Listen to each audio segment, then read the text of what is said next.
Hebreus, capítulo 12, versículos 1 e 2. Aleluia. Aleluia. Quem encontrou, diga amém. Portanto, também nós, visto que temos a rodear-nos tão grande nuvem de testemunhas, desembaraçando-nos de todo peso e do pecado que tenazmente nos assedia, corramos com perseverança a carreira que nos está proposta, olhando firmemente para o autor e consumador da fé, Jesus, o qual, em troca da alegria que lhe estava proposta, suportou a cruz, não fazendo caso da ignomínia, e está sentado à destra do trono de Deus. Amém, amém. Pode se aceitar, meu querido irmão, minha preciosa irmã. Quarta-feira, 22 de setembro, é um marco do início da primavera. Nós temos 4 estações no ano, e vamos entrar agora na primavera, saindo do inverno. E as estações são caracterizadas.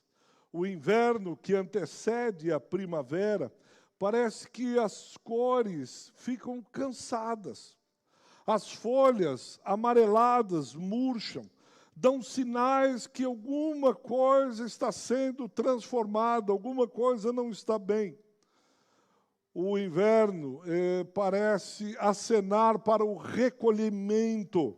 Onde ficamos, o Brasil não é tão rígido o inverno, mas ao norte do Equador, onde o inverno é rigoroso, as casas se fecham, preparam-se para o rigoroso inverno.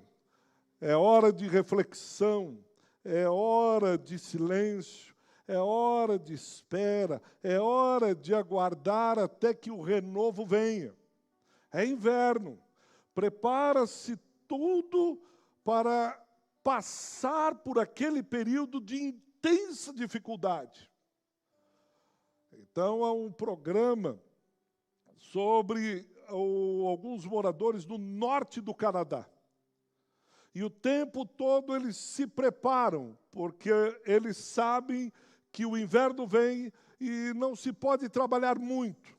Então, eles têm que caçar, estocar carne, estocar lenha, para poder atravessar o rigoroso inverno. E aí depois começam os primeiros sinais da primavera. O sol resolve dar a cara novamente. Começa a vir os primeiros sinais de que aquele inverno, de que aquele dia, aquele período onde as noites são longas, o sol, a luz do dia pouco aparece. Começa a primavera a trazer mais uma vez a esperança. A primavera traz tanto a esperança que alguns anos atrás foi chamado no norte da África e alguns países árabes, quando eles começaram a se revoltar contra um sistema fechado, contra um sistema opressor, e eles começaram a ir para as ruas, dizendo que queriam liberdade, que queriam viver a vida de uma outra maneira. Chamou-se Primavera Árabe. A Primavera Árabe, por quê? Porque a esperança retornou, a esperança voltou. Aquele período lúgubre, de perdas, de opressão, de choro, de inverno, estava passando. A primavera começou a trazer mais uma vez a esperança. O livro de Hebreus traz a esperança para um povo perseguido. São 13 capítulos, cerca de 92 versículos, que o autor de Hebreus, o qual não sabemos quem é, vai falando aos judeus perseguidos, que aceitaram Jesus, agora são judeus cristãos, para que eles perseverem, para que eles não desanimem, para que eles não se sintam desencorajados. Do capítulo 1 até o capítulo 9, o autor de Hebreus vem trazendo uma comparação entre a antiga religião e a verdadeira fé, falando de quem realmente é o sumo sacerdote, de que não há sumo sacerdote igual a Cristo nosso Senhor. E a partir do versículo 10, do capítulo 10, 11, 12 e 13, e em especial o capítulo 12, ele traz essa esperança, esse encorajamento, dizendo para eles: olha, em breve, olha, o inverno vai passar, as lutas e tribulações não durarão para sempre, o choro, a dor e o sofrimento é um período curto. Logo, logo, logo estaremos juntos com Ele. E ele faz, no capítulo 12, uma alusão a uma corrida muito comum entre os gregos e também entre os romanos, herdado dos gregos, século IV. Haviam as corridas, e ele diz: olha, a vida cristã não é uma corrida, ela é uma maratona. Não é uma simples corrida em que nós começamos e depois 100 metros termina.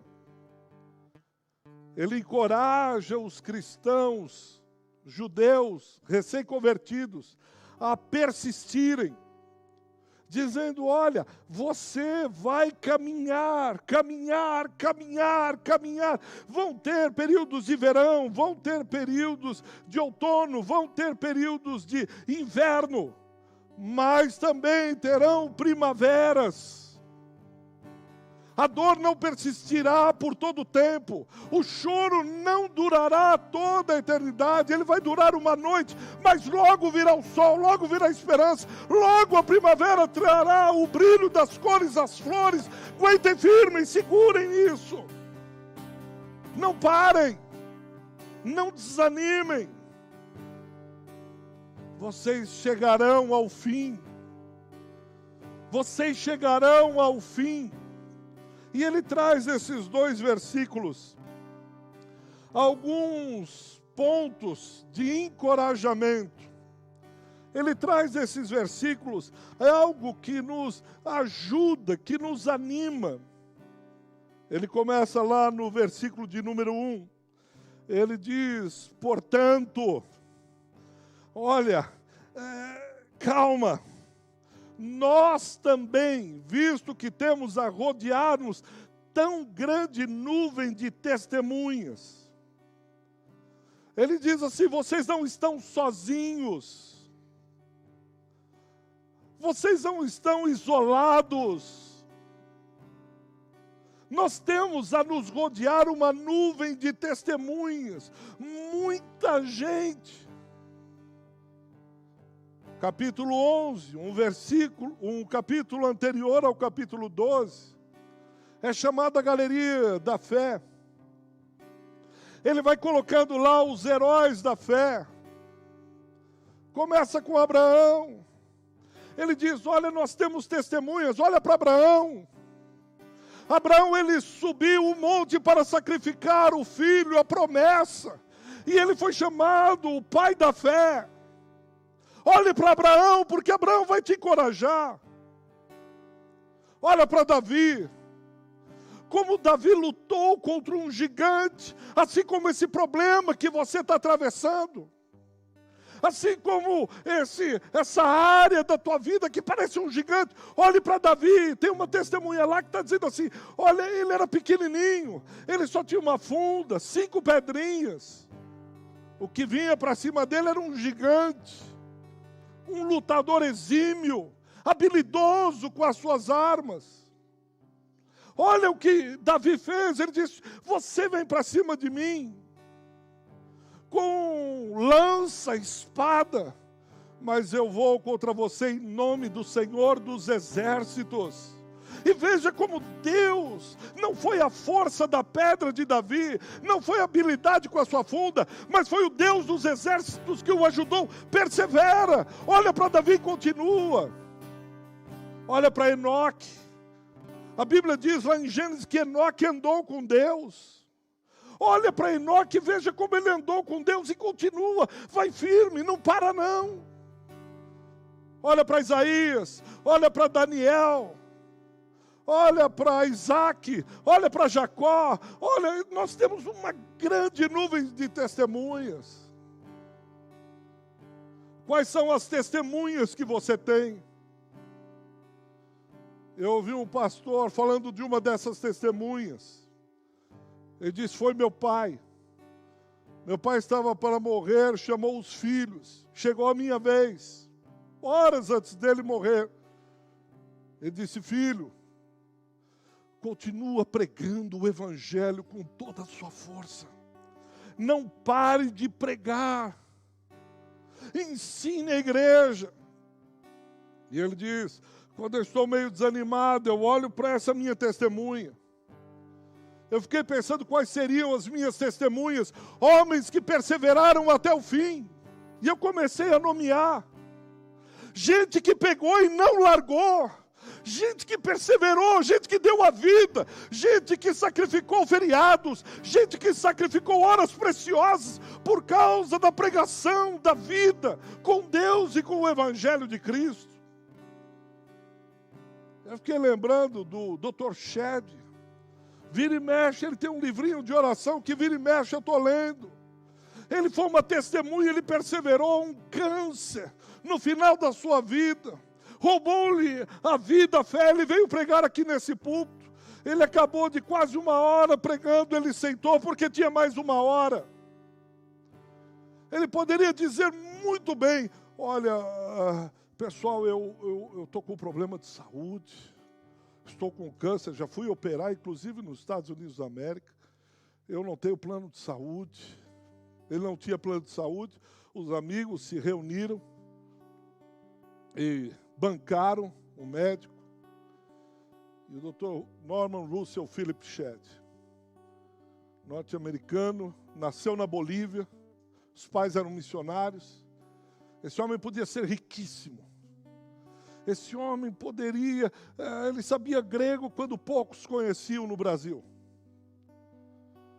Eu lembro dele torto, com dor, e em cima de um púlpito pregando, ele tinha toda a justificativa do mundo para parar.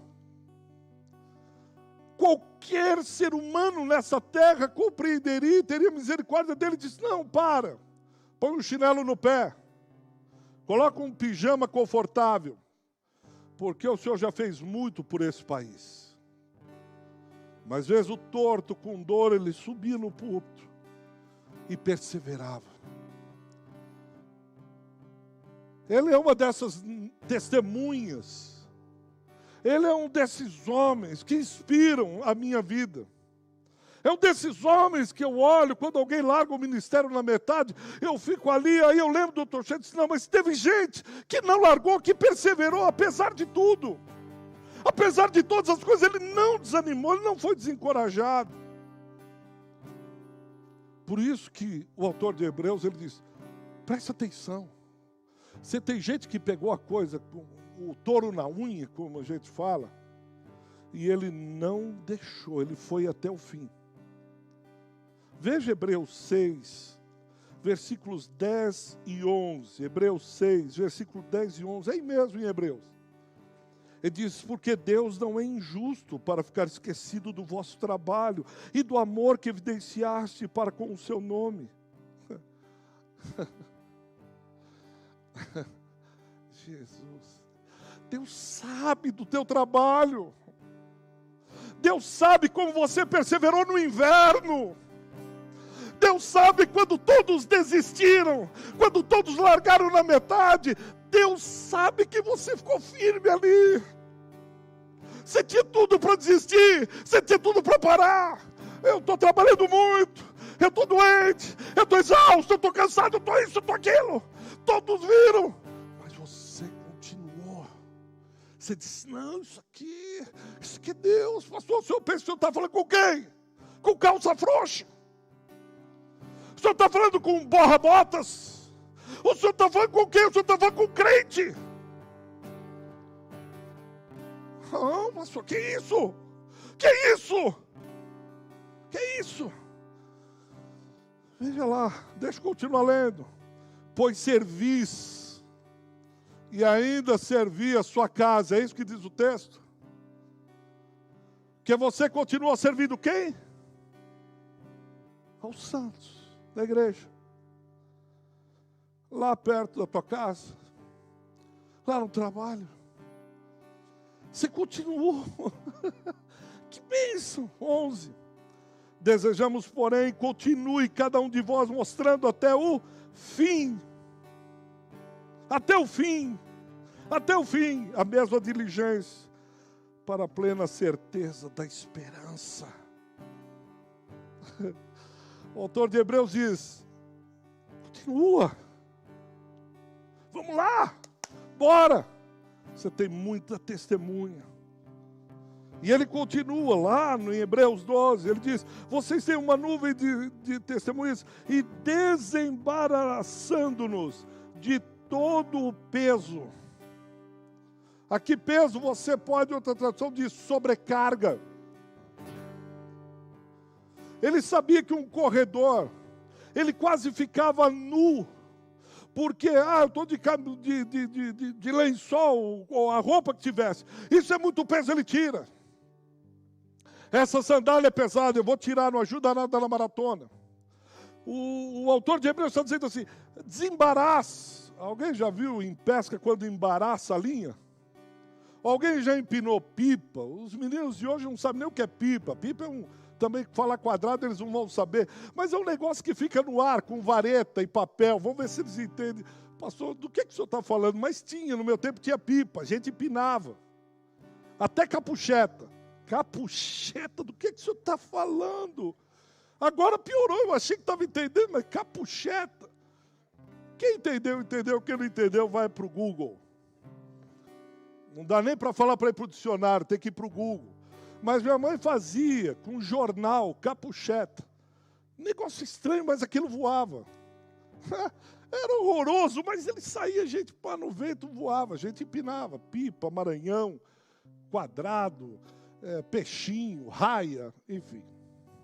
Viram que eu conheço a arte. Romero, eles não sabem o que é isso, não sabem o que é bom. Aí embaraçava a linha, porque a gente comprava a linha 10 e tirava do carretel e colocava em lata de óleo mazola. Mazola, pastor? O que é isso? Pastor, o senhor está falando em línguas para mim. E aí a gente enrolava. Mas de quando em quando a gente debicava. Debicava? Pronto. O pastor está cheio do Espírito Santo. Mas a gente fazia uma coisa que a pipa caía assim, para cortar o outro. Cortava e aparava. Quem entendeu, entendeu. Quem não entendeu, vai para o Google. Mas, de quando em quando, a gente precisava puxar a linha correndo. Porque o outro vinha e você tinha que subir para cortar e parar. Pronto, chegava no pé, aquilo embaraçava, ainda mais se tivesse cerol. Cerol é cortante. A gente fazia cortar, e enroscava aquilo, você tinha que quebrar a linha, só que não podia ter nó. E aquilo era uma loucura, porque você não poderia deixar embaraçar. O autor está dizendo assim, desembaraça. Eu fiquei meditando a semana inteira pedindo a Deus, me mostre os meus embaraços. O tempo que eu gasto na internet, vendo coisas que depois de meia hora eu olho e digo, o que acrescentou? Aí eu fico cheio de culpa. Poderia estar orando, lendo a Bíblia ou descansando. Mas estou lá no Face, no Instagram, e no Twitter, e não sei o quê. Aí, e fico gastando com coisas. E depois eu digo, nossa, está uma loucura. Nossa, eu estou correndo demais. Como tem coisa para fazer? Não é que tem muita coisa, é que eu não organizei meu tempo. Eu não tenho nem tempo de fazer as coisas do ministério e tal, não sei o quê. Não é que não tem tempo, eu gastei. Fico me policiando se eu não gasto muito tempo com o trabalho,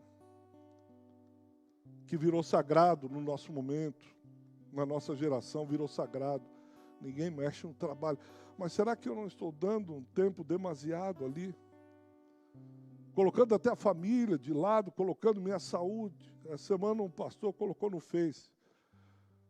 Foi para o médico e 50% de chance de ter um câncer. Ele disse, eu fui orar e buscar Deus, tive que entrar para um exame terrível, dizendo, Deus, como eu negligenciei tantas coisas. E a gente não tem tempo porque a gente fica embaraçado com sobrepeso. Eu não sei qual é o sobrepeso. Eu não sei qual que é a carga que você está levando. E Deus diz, mas por que você está gastando tempo com isso? O irmão disse, pastor, eu percebi que eu estava gastando muito tempo com a televisão. Eu cortei a televisão em casa. Eu disse, não posso mais, porque a televisão está me roubando um tempo tremendo. Eu vi um outro irmão que disse, olha, a Netflix, eu tenho um tempinho, eu vou para a Netflix. Eu tenho um tempinho, eu vou para o Face, ou para o Insta, ou eu vou para o Twitter. O que é o sobrepeso, eu não sei. Mas é alguma coisa que embaraça a tua vida. E você fica, sabe, conversa boba, coisa boba. E aí você desanima, você fica desencorajado. E eu fiquei pedindo a Deus e lembrando daquele cego em Marcos 10.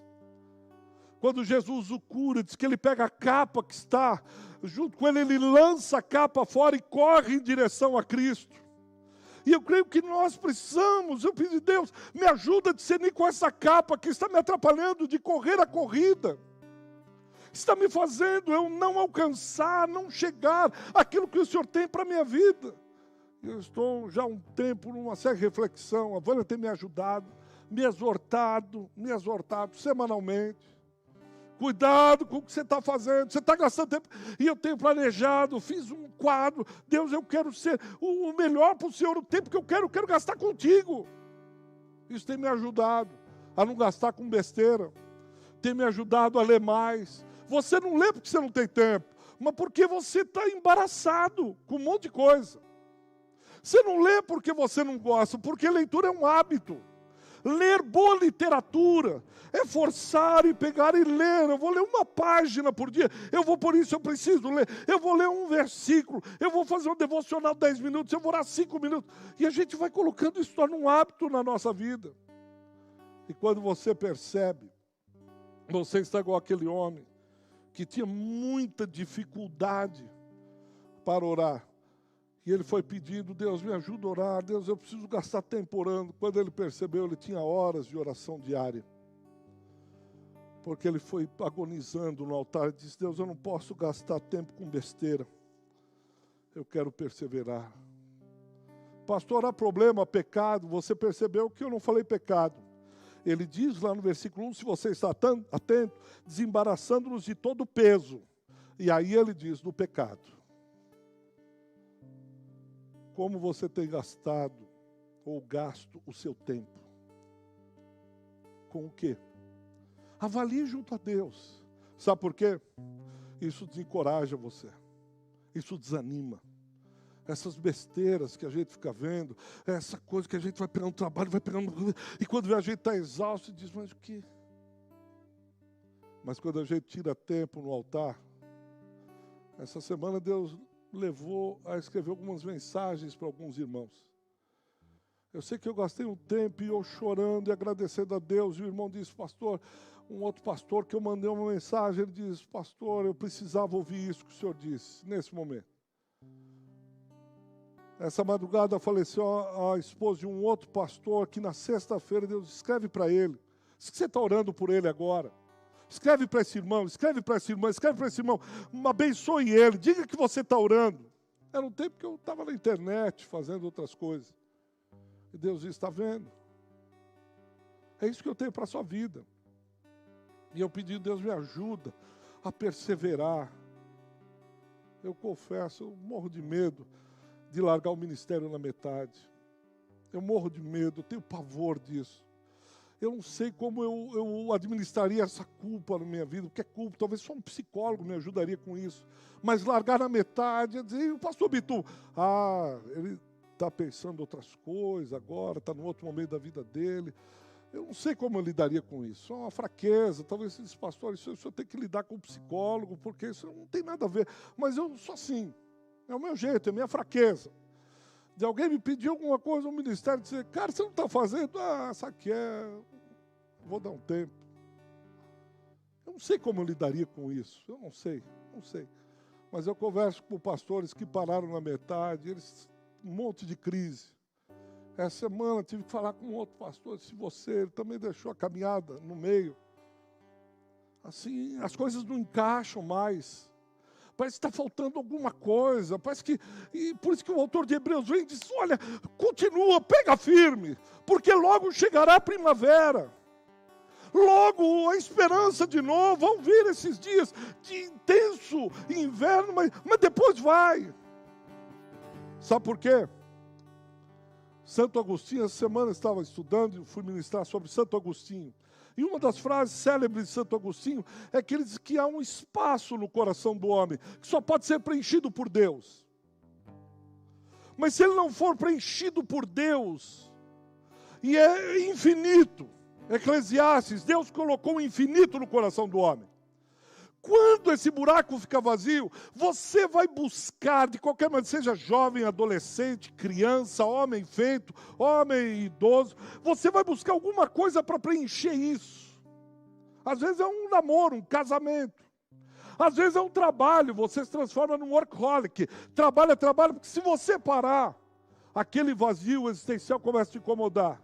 Como está a tua vida? Você diz, liga a TV, vamos assistir um filme na Netflix, uma série.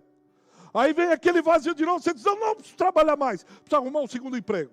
Aí aquele vazio vem, por quê? É o Espírito Santo clamando, dizendo, filha, sou eu te chamando, sou eu com esse infinito querendo te tirar e encher isso da minha presença, porque você foi criada para mim, você foi criado para mim, você é meu, eu te amo, eu não te solto, eu tenho zelo pela tua vida, eu te amo, e aquilo fica latejando no coração, bum, e você tem que preencher com alguma coisa, senão você morre.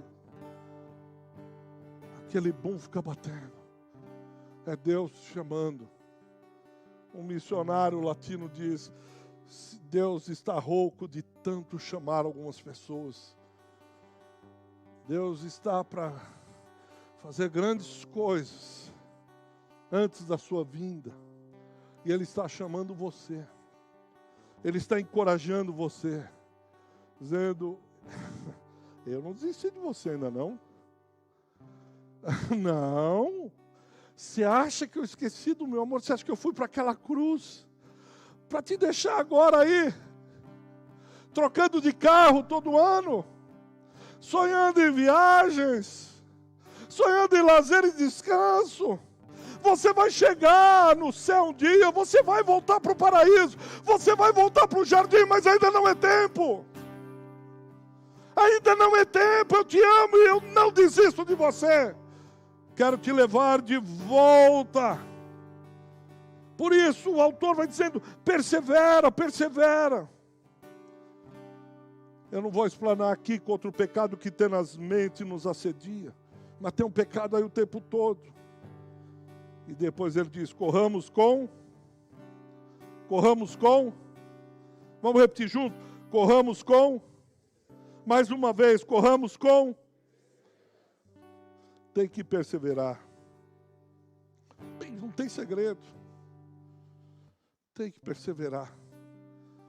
Pastor, se eu soubesse o inverno como está, se o senhor soubesse como o inverno está, e ele diz no versículo 2, eu vou encurtar aqui, ele diz, olhando firmemente para o autor e consumador da fé, Jesus, o qual em troca da alegria que lhe estava proposta, suportou a cruz, não fazendo caso da ignomínia, da vergonha, das tarefas e tudo mais, está aceitado à destra do trono de Deus.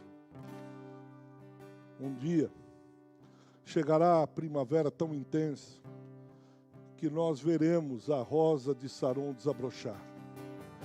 Chegará esse dia que nós veremos o autor e consumador da nossa fé.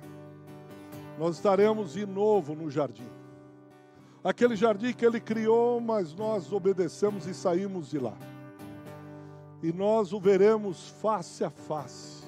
No último dia, na última primavera, sentiremos a fragrância da rosa de Saron, o perfume do lírio dos vales, a beleza da criação. Eu quero terminar com uma história que eu ouvi No século XIX, havia um aristocrata chamado William, e ele era cego de nascença. Ele era de uma família abastada e foi crescendo cego, até que lá ele estava para casar. Pouco antes dele casar, alguns meses, um médico disse: olha, eu estava vendo o seu caso, gosto muito do seu pai, etc., e eu gostaria de operá-lo, se você permite, nós vamos fazer assim, assim, assim. O William disse: tá bom, eu estou com o casamento marcado, etc., mas eu vou me submeter a essa cirurgia. E ele só pediu uma coisa, e pediu para o pai dele. Disse: pai, estamos há pouco tempo do casamento, algumas semanas, eu vou fazer essa operação, mas eu quero pedir um favor. Eu não vou tirar a venda dos olhos enquanto eu não estiver no casamento. Eu quero ir para o altar com a venda nos olhos. Eu quero pedir para o Senhor, que é meu pai, quando minha noiva estiver entrando, eu peço que o Senhor, pela primeira vez, tire a venda dos meus olhos. Porque a primeira coisa que eu quero ver é a minha esposa. E assim o pai o fez. E diz que aquele casamento com música, mais silencioso, a igreja lotada. E diz que quando ele estava no altar, o pai fez o que ele pediu. E diz que o pai tirou a venda dos olhos do William. E quando ele olhou a noiva entrando, ele diz: ela é mais bonita do que eu imaginava. Ela é a coisa mais linda. Minha imaginação não podia contemplar toda essa beleza. E a noiva veio entrando. Um dia, nós estaremos celebrando a última primavera.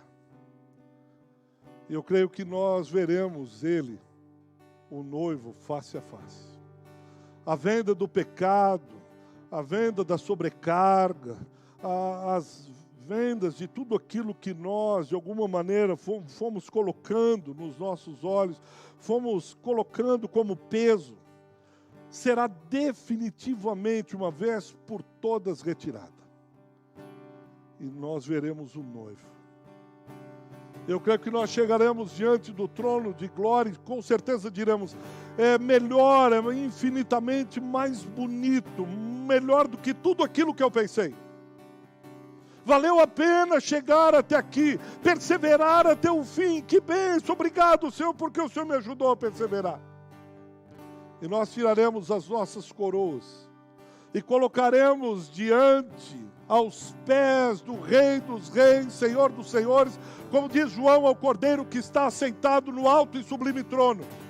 Nós veremos o Rei sentado e dissemos: valeu a pena perseverar, valeu a pena continuar, porque colocaremos nossas coroas diante dele, dizendo: aleluia, glórias ao Cordeiro que é digno de todo louvor, de toda honra, glórias ao Cordeiro que é digno de toda glória e louvor. E nós colocaremos, depositaremos as nossas coroas e diremos: foi por tua causa, por ele, somente ele, para todos sempre. E nós estaremos vendo a razão por que perseveramos, por que enfrentamos esses invernos. Os invernos vêm, mas não se preocupe, a primavera está chegando. Corra, porque a primavera está chegando. Persevere, porque a primavera vem. Logo, logo, a rosa de Saron desabrochará em todo o seu esplendor.